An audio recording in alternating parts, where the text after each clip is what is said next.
Hello, everyone. I know this is my second time of coming on today. Thank you for as many as have joined our prayer session. If you have not seen it, I want you to go back and replay it for as many. Maybe you just finished up from work or you're just returning home from work. Take time to pray and make sure you tap into the grace and avail yourself of the prayer points that we have prayed concerning me. And to the business of the moment, this is for the singles. I woke up this morning and the thoughts of the single came to my mind. And I wrote something about it on Facebook and I thought that was it. But the Holy Spirit just reminded me of the need to re-echo what was laid on my mind. This is for those who are either mature or of marriageable age. If you're either a guy or a girl and you are of marriageable age, there are certain things you must avoid. Do not allow anybody to make you go into a secret relationship.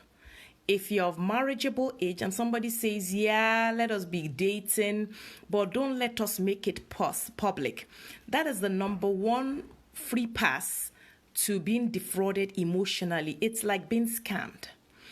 If somebody is interested in you and they want you to date, you have to ask them, what is the outcome? Where is this going to? Is there a future for this? And if they tell you, oh, it's just platonic. If you are at a place where you don't need a platonic relationship, tell them, I think I'm good. I don't want a platonic relationship. When you have a platonic relationship with the opposite gender, what will that be for? You are not networking for business. You are not associating for anything productive. You're just platonic friends. You'll go out and eat together. You'll watch movies together and any other thing in between. And you've been told, don't let us make it public. We don't want people in our business. We don't want people, people have a tendency to pry. We don't want them to pry. So let's just keep it between us. We're adults. And I'll tell you why I'm saying this. I remember the case of not one, not two people, ladies who were not kids. They were not high school. They were not teenagers. They were not high school students. They were mature adults. And they got themselves involved in an undefined relationship or a secret relationship. The guy said, I like you. You like me. And they carried on about their likeness. When you ask A, what's going on? Oh, nothing, we're just friends. When you ask B, what's going on? Oh, nothing. At the end of the day, there was something. When the guy was done to move on, he dropped the girl like a rag. And the particular instance that I'm talking about, they got physical, they had sexual relations. And when the other guy got married, he got married to a girl and openly he was declaring, this is my chassis wife. This is my brand new wife. And the other girl that he used was in the congregation when he was given that testimony. Tell me, in that platonic relationship in quote, who was defrauded? The guy or the girl? It's always the girl.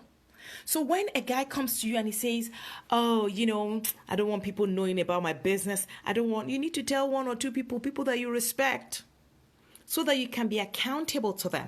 So that when the platonic relationship is going beyond platonic, somebody will be able to call you to order. But when you tell everybody, oh, there's nothing, then nobody's looking for anything. And then it's very easy for people to defraud you, and you will be wounded emotionally, and you will not have anybody to help you nurse that wound. Well, it doesn't matter how you slice it. Emotional wounds are not easy to overcome. Now, imagine when it is done and you can't even open up to anybody. So if you're a mature person and somebody saying, let's get into an undefined relationship, say no. Or get somebody else to be involved so that they will know. And you can tell them, you can open up to that person and say, I'm getting emotionally tangled with this person. And another thing you can't afford to do, you cannot afford to elope with anybody.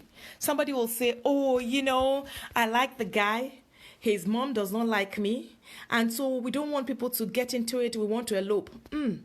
If you're a Christian, you will know that it is impossible for you to have parental blessing before you go into any relationship. So if you go into any relationship and you are told not to tell anybody and you run away, what happens when the guy feels homesick?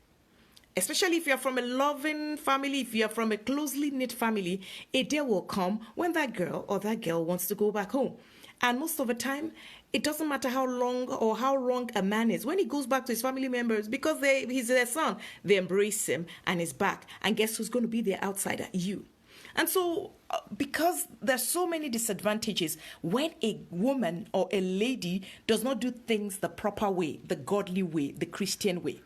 And I want to believe that I'm addressing Christians. That's my reference point. And so if you're a child of God, you're a Christian, make sure you do not accommodate secrecy.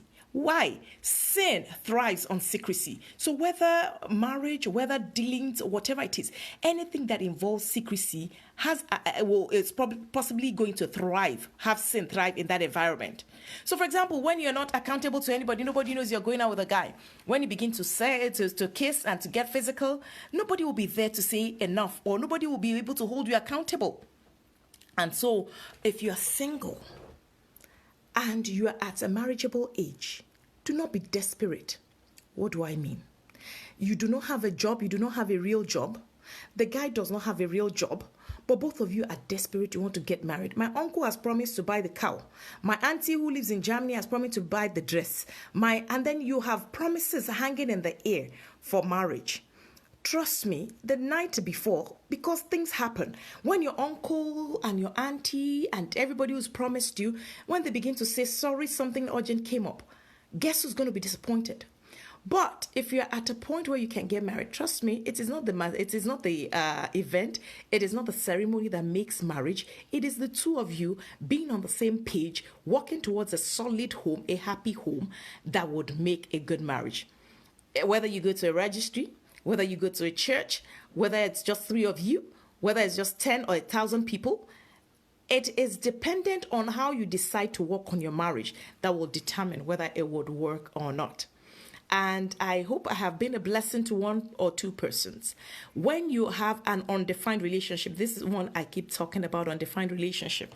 An undefined relationship is a relationship where neither of you have said anything. You just like the brother likes you. You're always together. You go to Bible study together. If he has a car, he picks you up. You go to church, you go to prayer meeting, you're always together all the time. You need to ask the guy, if you're a girl, what is this about? If he says, oh, I'm just being nice to you, you better withdraw and know where you stand. You are able to declare your status. Do not be involved in any relationship that is termed complicated. You know where Facebook will say relationship status complicated? Make sure you don't find yourself in a complicated relationship, because it would only leave you emotionally wounded. And physical wounds, it takes a long time to heal. Never mind emotional wounds. So be aware of the people you associate with. When you are single, you're vulnerable. Every person of the opposite gender looks like it. But you must not forget that for you to know who it is, exactly, you must run it by the Holy Spirit, who will tell you yes, no, maybe, and the Lord bless you. Trust you're doing well. If you're engaged, keep your vessels. The marriage bed must be undefiled. It's beautiful. And if you're trusting God for that guy, for that girl, God comes big. Whenever God comes, it seems God is late, he's coming grand, he's coming big. And I want you to know that whatever God has spoken concerning you in terms of promises, your age has nothing to do with it. Your age cannot delay God's plan. Your age cannot interfere with God's plan. I remember I have a couple who just got married this past week. They waited on God. There was a time the girl will call me, she'll be crying, Auntie, I love this guy. It didn't work. I said, do you know that the guy who will love you totally? And trust me, it was a perfect match. When the guy came, the guy loves her totally. And together they're serving God. And for as many that are trusting God for a relationship, as many that are trusting God for the life partner they're believing God for, he who would come will come, and there'll be no delay. The Lord bless you. Have a wonderful evening. Bye now.